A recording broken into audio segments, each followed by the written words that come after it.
at a significantly larger scale, and also potentially move to the US. And if you have to do all of these three, it just makes sense that start with the US itself. Yeah. So it makes sense. And it wasn't expensive. It's actually much cheaper to go ahead and do it right the first time around. I think the cost of setting up a company in the US from the ground up, with all of the paperwork done right, and then setting up a company in India as a wholly owned subsidiary of the US corporation, all of that was about $6,000, which is not a lot in the larger scheme of things. Because if you had to redo this, if you had to set up a company in India and let's say at some point in time start a company in the US and try to reverse that, the amount of legal paperwork required and lawyer fees would probably total up to $30,000.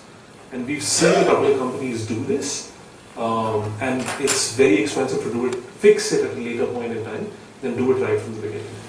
And then I think another benefit is that if you have to move people from India to the US, and then if you have a company already which is incorporated in US, then it's a lot more easier to do. It's a lot easier to do it, yeah. And like, I'm sure a lot of you are familiar with the H-1B visa situation. It's next to impossible to get people to the US as a result of the severe restrictions that are in that class. The other class of visas that exist, there is one of the classes which is the L class. And the L class only applies for intercompany transfers.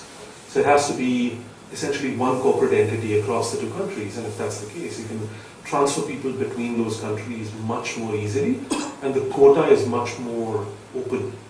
And that becomes much easier if you have both entities established already, doing business already, and everything else. And that made the process of me going to the US, and now as we bring more and more people from India to the US, much more easier as compared to trying to file H-1Bs and trying to getting people there. The quota runs out to 15 days. So that's a right step. You laid a right step foundation. But I also believe that you didn't start with tons of money. You had the seed capital less than $1 million. Correct me if I don't know the figure. Yeah. So we raised our seed round, which was $750,000.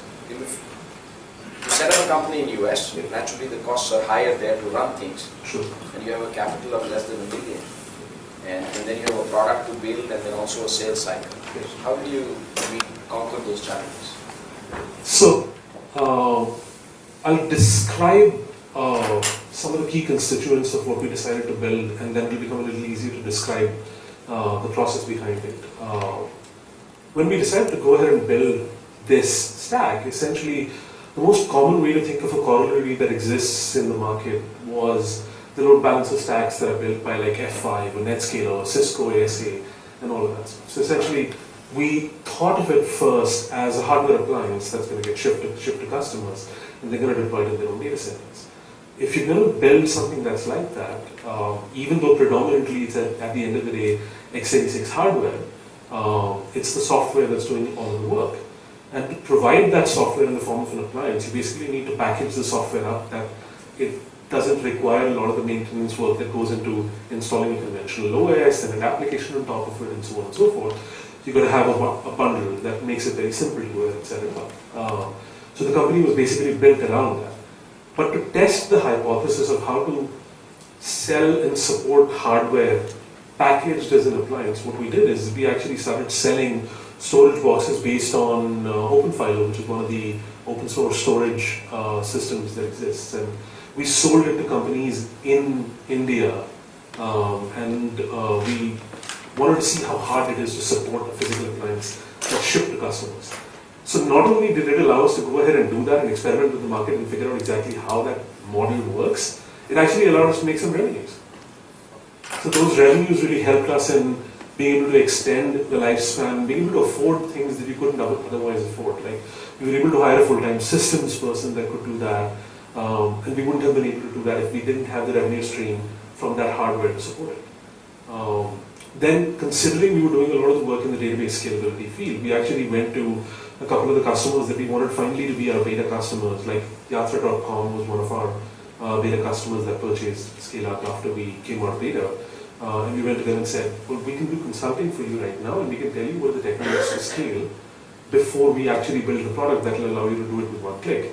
And that brought in a consulting revenue, but also gave us a much closer view into their infrastructure, which helped us understand what are the kind of challenges that we typically face, and how we could accommodate that into the product and ship the product in the appropriate way.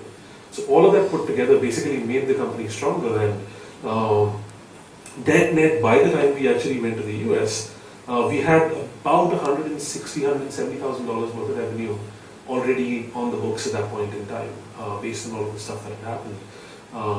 And in the $750,000, we were able to ship the product, get it to customers in India, and then get it to a state where we could give it to a customer in the US and get it to production in the US, and sell it to our first customer in the US as well.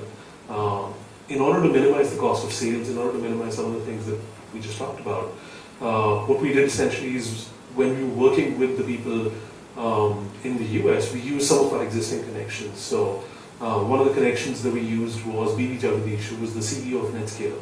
I was one of his largest customers when I was in India, and I used the connection that we had and asked him to recommend who could be our sales person at that point in time. And he introduced me to Justin, who's our CEO now. Justin and I went together to the market as a team, him being the salesperson and I being the SE at that point in time, and playing that role and selling it to customers more and more as a consultant still, so you can minimize the cost. And the moment we started seeing more and more success, then we brought Justin on board full time, and then we went from there. So a very interesting approach. Let me try to put it in a little bit in my words.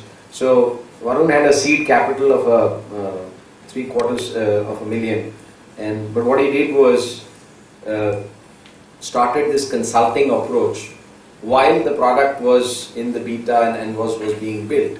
So that not only gave time to build the product, it also got in revenues as well. So by that, the runway was exceeded. I think it's an interesting way of doing things. Sometimes we try to, entrepreneurs try to build a perfect product and then take it to market. In this case, he started engaging with customers in a consulting mode, won the hearts and the loyalty of the customers, got revenues, exceeded, increased the run rate of the cash he had, and that's very good. Great approach. So I hope I summarized it correctly. Perfect.